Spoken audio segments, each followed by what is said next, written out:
विद्यार्थी मित्रों धोरण 6 विज्ञान पाठ 5 पदार्थों वर्गीकरण। तो गया लेक्चर में आपणे पाठना मुख्य मुद्दा की चर्चा करी थी। हवे आपणे पहलो मुद्दो लईए मिश्रण। तो कि मिश्रण एटले शुं?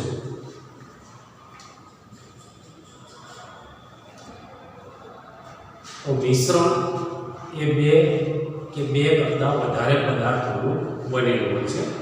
એટલે કે તેમાં ઓછામાં ઓછા બે અને વધુમાં વધુ બેથી વધારે 3, 4 કે 5 પદાર્થો એ ભેગા થયેલા હોય છે।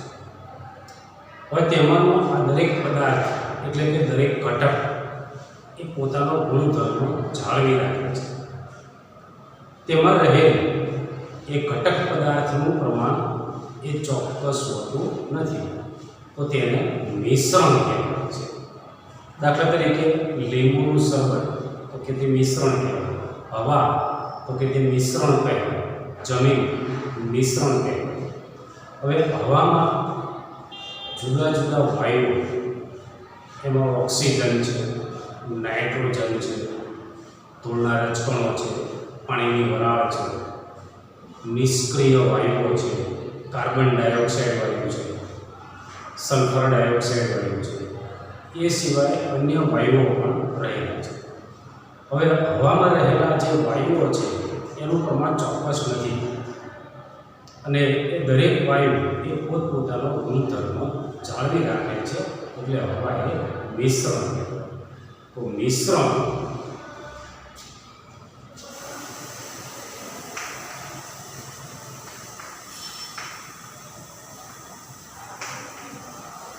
બે કે તેથી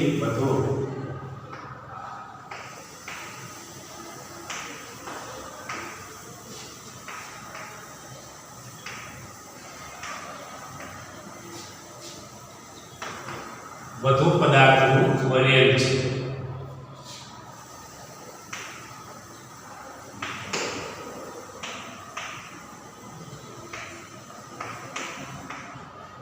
તેમાં રહેલ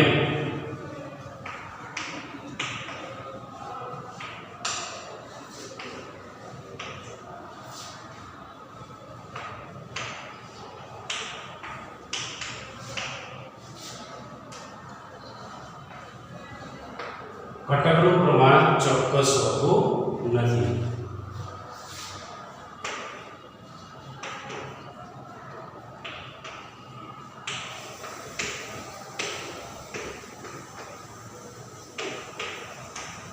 તેમાંનું દરેક ઘટક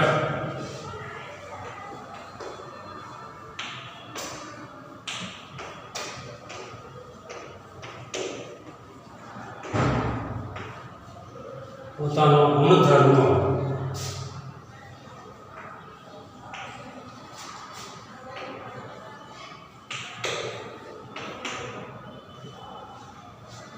જાળવી રાખે છે। દાખલા તરીકે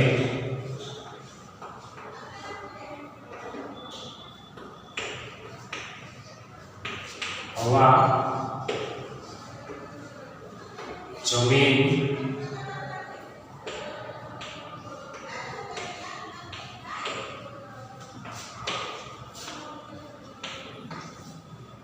દરિયાનું પાણી,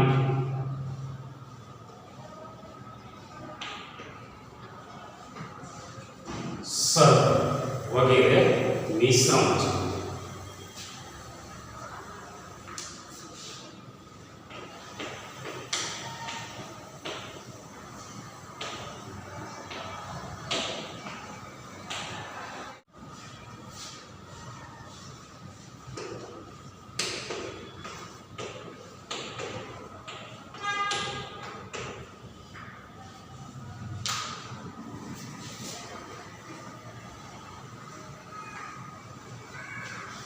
અલગીકરણ તો કે મિશ્રણમાંથી તેના ઘટકોને છૂટા પાડવાની પદ્ધતિને અલગીકરણ કહેવાય છે।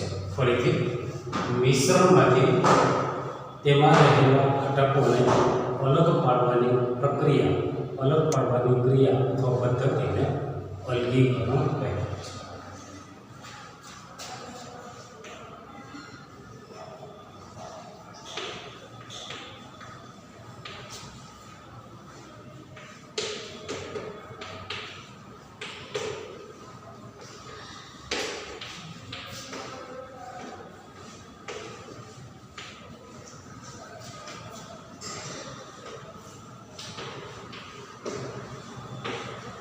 મિશ્રણના ઘટકોને અલગ પાડવાની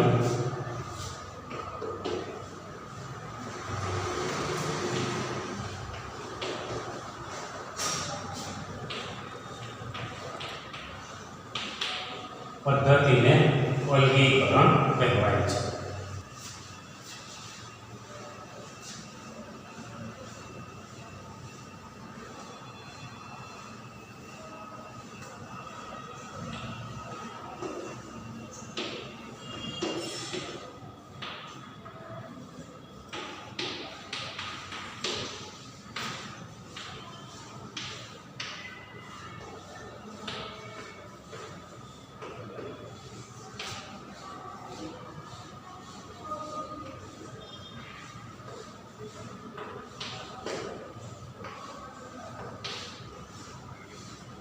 મિશ્રણના ઘટકોના અલગીકરણની પદ્ધતિઓ અથવા તો મિશ્રણના ઘટકોને છૂટા પાડવાની પદ્ધતિઓ.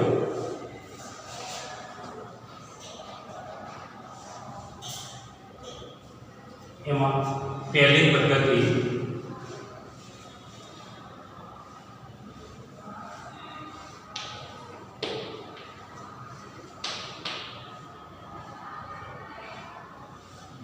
વેળવું,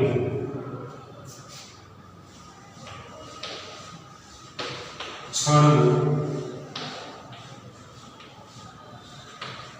ચાળવું,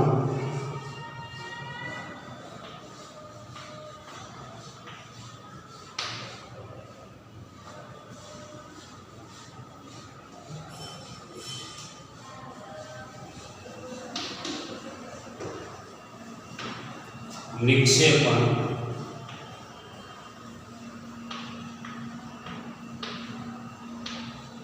નિતારણ, ગાળણ,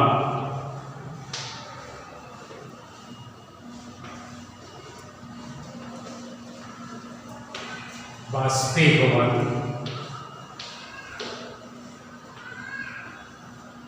ઘનીભવન આ બધી જ અલગીકરણની પદ્ધતિઓ છે.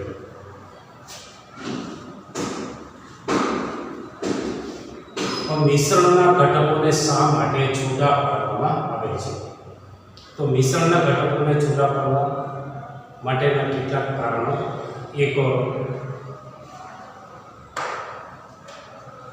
કે મિશ્રણમાંથી બિનજરૂરી ઘટકને દૂર કરવા માટે. દાખલા તરીકે ઘઉં અને તેની સાથે જો બીજું કોઈ અનાજ ભળી ગયું હોય તો તે બીજું અનાજ એ ઘઉંની સાથે એ બિનજરૂરી ઘટક કહેવાય. એટલે ઘઉંમાંથી એ બીજું અનાજ દૂર કરવા માટે. બીજું કે નુકસાનકારક ઘટક દૂર કરવા માટે.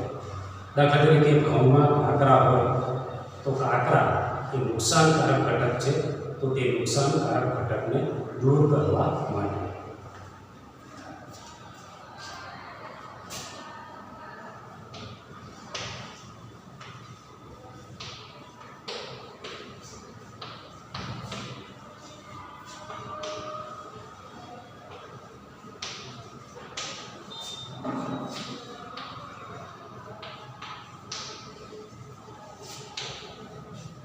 બિનજરૂરી ઘટકને દૂર કરવા.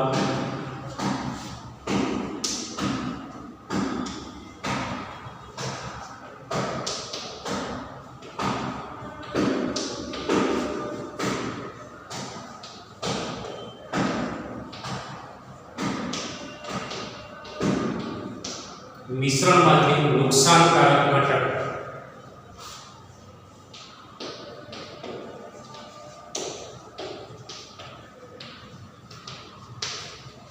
દૂર કરવા માટે. મિશ્રણમાં રહેલા ઘટકોને અલગ કરી અને તેને ઉપયોગમાં લેવા માટે. દાખલા તરીકે દહીંને વલોવી એમાંથી છાશ અને માખણ બનાવવામાં આવે છે. છાશ અને માખણ એ બંને ઉપયોગી છે. એટલે મિશ્રણના ઘટકોને અલગ કરી અને તેને ઉપયોગમાં લેવા માટે.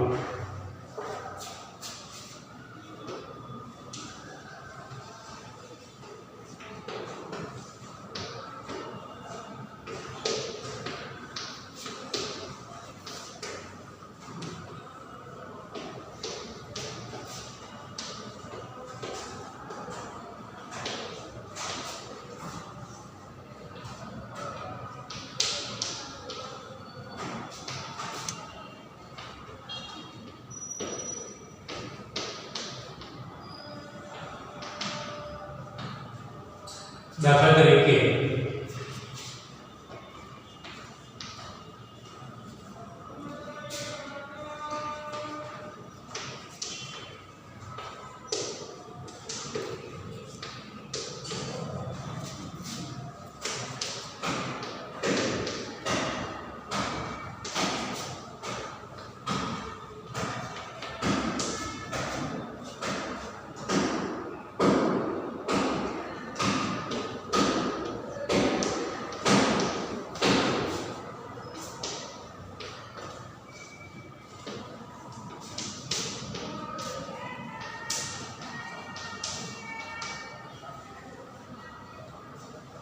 મિશ્રણમાંથી શુદ્ધ નમૂનો મેળવવા માટે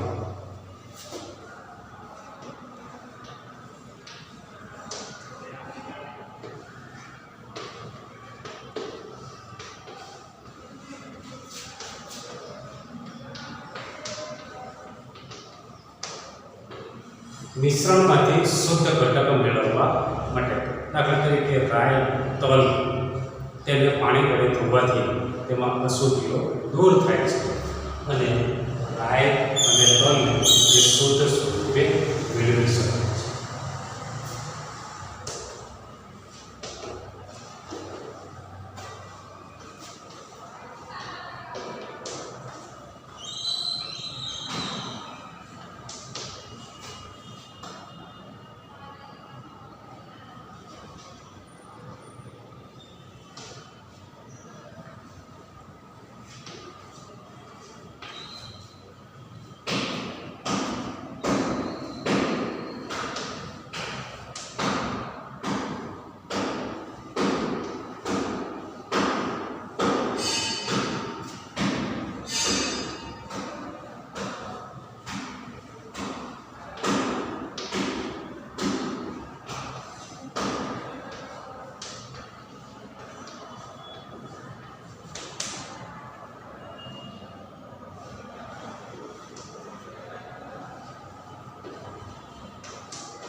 પ્રયોગ માટે શુદ્ધ નમૂનો મેળવવા મિશ્રણના ઘટકોને છૂટા પાડવામાં આવે છે.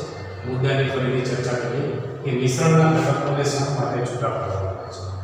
તો એ મિશ્રણમાંથી બિનજરૂરી ઘટકને દૂર કરવા માટે, મિશ્રણમાંથી નુકસાનકારક ઘટક દૂર કરવા માટે, દાખલા તરીકે ઘઉંમાંથી કાકરા નુકસાનકારક ઘટક છે તેને દૂર કરવા માટે, મિશ્રણમાં રહેલો જે ઘટક છે તેને અલગ પાડી અને ઉપયોગમાં લેવા માટે, દાખલા તરીકે દહીંને ઉમેરી તેમાંથી છાશ અને માખણ મેળવવા માટે આ છાશ અને માખણ બંને ઘટક ઉપયોગી છે. મિશ્રણમાંથી શુદ્ધ ઘટક મેળવવા માટે રાઈ, તલ, મગ વગેરે મિશ્રણને પાણી વડે ધોવાથી તેમાંથી ધૂળના રચકણો દૂર થાય છે અને શુદ્ધ સ્વરૂપે રાઈ અને તલ મેળવી શકે છે. પ્રયોગ માટે શુદ્ધ નમૂનો મેળવવા માટે ઘટકને અલગ કરવામાં આવે છે. દાખલા તરીકે કોઈ ખાદ્ય પદાર્થમાં એ અન્ય અશુદ્ધિ ભેળવેલ હોય તો તે અશુદ્ધિ એ કેટલા પ્રમાણમાં ભેળવેલી છે તે જાણવા માટે તે મિશ્રણના ઘટકોને અલગ પાડવામાં આવે છે.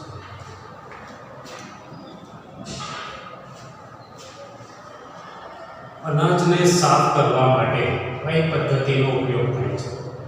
તો અનાજને સાફ કરવા માટે એક તો અનાજમાં કાકરા હોય, ફોતરા હોય કે અનાજની સાથે બીજું કોઈ અનાજ ભળી ગયું હોય તો તેને સાફ કરવા માટે ઉકળવાની પદ્ધતિ, ચાળણ પદ્ધતિ અને વીણવાની પદ્ધતિનો ઉપયોગ થાય છે. અનાજને સાફ કરવા માટે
સાફ કરવા માટે ઉપણવું, વીણવું અને ચાળણ પદ્ધતિનો ઉપયોગ થાય છે.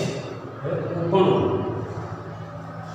તો અનાજમાં ફોતરા હોય તો તે ફોતરાને એ ઉપણવાની પદ્ધતિ દ્વારા દૂર કરવામાં આવે છે.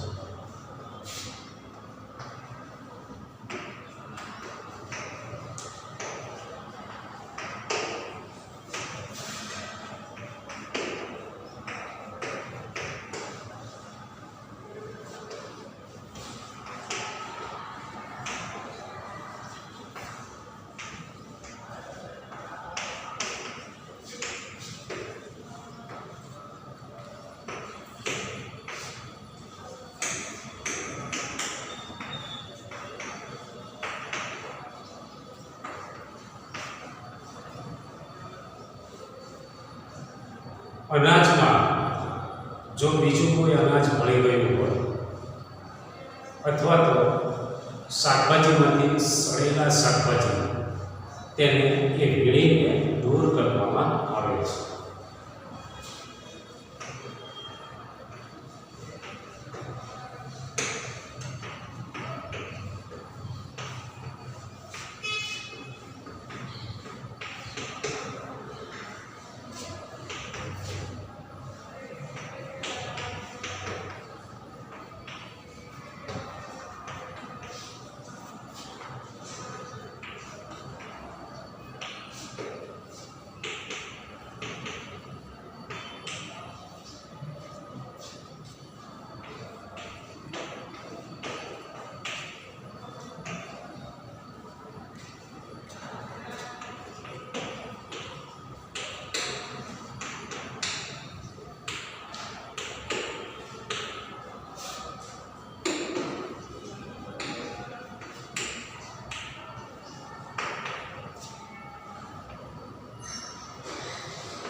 અનાજમાં ભરેલ અન્ય દાણા અલગ કરવા માટે કે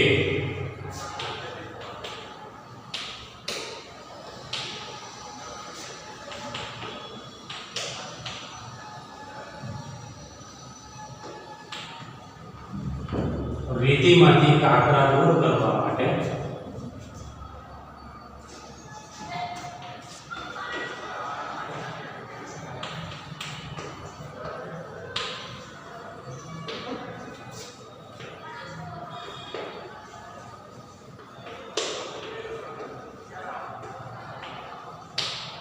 ચાળણ પદ્ધતિનો ઉપયોગ થાય છે.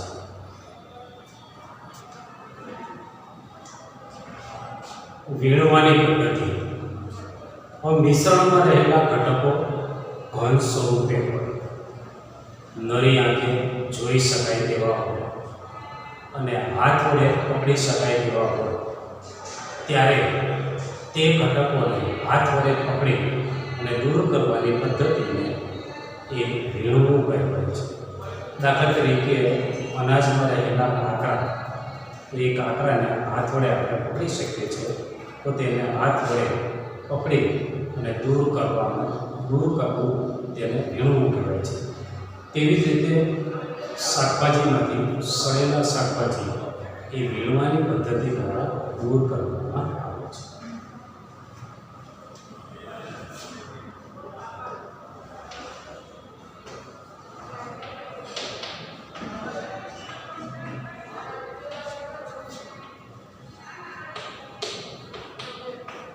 મિશ્રણમાંના ઘટકો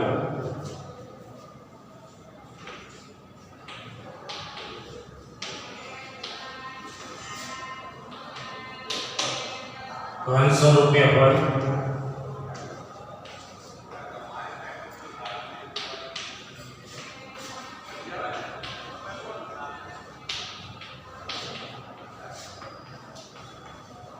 નરી આંખે જોઈ શકાય તેવા હોય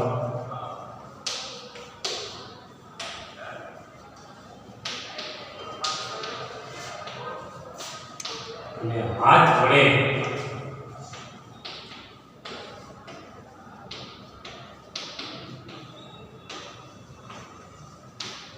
પકડી શકાય તેવા ઘટકોને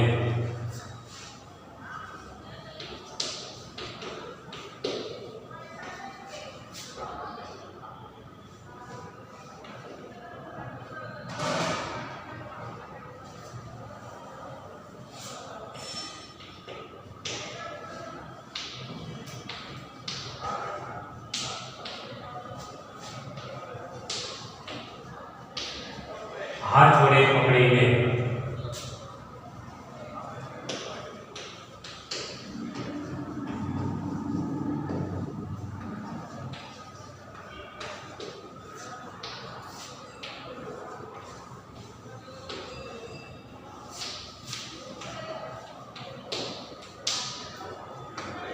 દૂર કરવાની પદ્ધતિને વીણવું કહેવાય છે.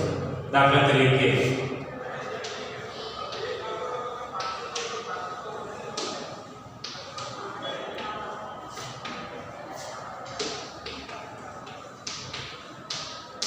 અનાજમાંથી કાકરા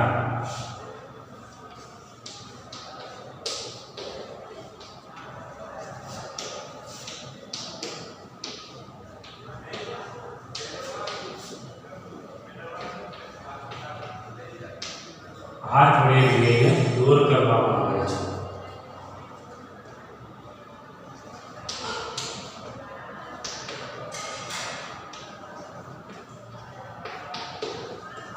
શાકભાજીમાંથી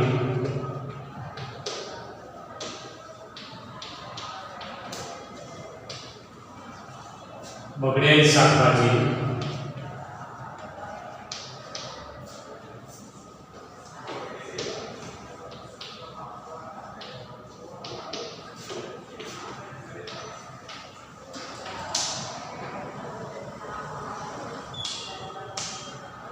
હાથ વડે વીણીને અલગ કરવામાં આવે છે.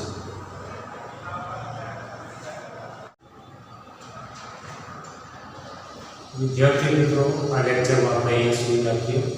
ગૃહ કાર્ય માટે બોર્ડ પર મેં તમને લખી આપ્યું છે કે પાઠ 1, 2 અને 3 વિજ્ઞાનના પાઠ 1, 2 અને 3 એની ખાલી જગ્યા વિકલ્પવાળા પ્રશ્નો એક શબ્દમાં જવાબ આપો. માત્ર ઉત્તર એક જ શબ્દમાં ઉત્તર આપો, એક વાક્યમાં જવાબ આપો. ખરા ખોટા વિધાનો, જોડકા, આ બધું જ તમારે વાંચીને તૈયાર કરવાનું છે. અને આજે જે પ્રશ્નના જવાબની ચર્ચા કરી કે મિશ્રણના ઘટકોને શા માટે જુદા કરવામાં આવે છે, વીણવાની પદ્ધતિ અને અનાજને સાફ કરવા માટે ઉપયોગમાં લેવાતી પદ્ધતિઓ એના વિશે સમજાવ્યું છે. આપણે 3 પદ્ધતિ સમજાવી કે ઉપણવું, વીણવું અને ચાળવું. તો એના વિશે સમજાવવાનું છે. ફરીથી વિજ્ઞાન પાઠ 1, 2, 3 અને ખાલી જગ્યા વિકલ્પવાળા પ્રશ્નોના જવાબ. માત્ર એક શબ્દમાં ઉત્તર આપો, એક વાક્યમાં જવાબ આપો. ખરા ખોટા અને જોડકા આ ખાસ તૈયાર કરવાનું છે.